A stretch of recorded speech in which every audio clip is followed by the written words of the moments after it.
Now, unfortunately, we get into this habit sometimes of making this one-to-one correlation. For example, when somebody has got their arms crossed, what does that mean?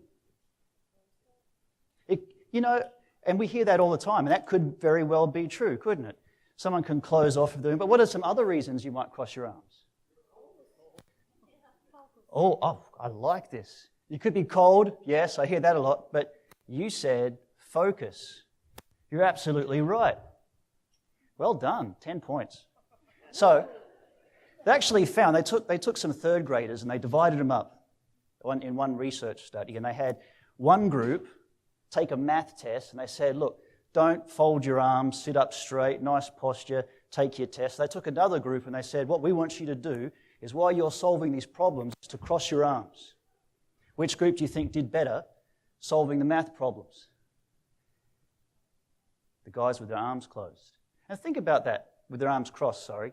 If you go into an art museum or you're trying to figure out something that's complicated or deep, do you find yourself kind of crossing your arms a little bit as you ponder it? You might find yourself doing that. It increases our ability to focus. Now, there's different reasons that people say for that, but generally speaking, we've got so much energy that we use towards focus.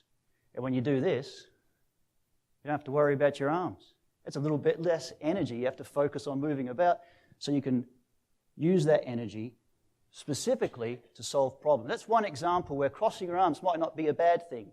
You're in a sales meeting. You're getting to the point where you're talking about the numbers, figuring out the math. And the person who's been showing a lot of interest all of a sudden crosses their arm.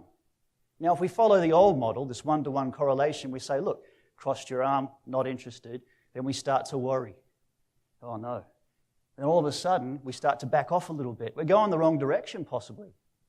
Could it be that person just wants a little bit more information, a little bit more clarity? Is that the right time to perhaps hand over a sheet with all the numbers on it, or offer to help figure out what might be a little bit complicated in that moment?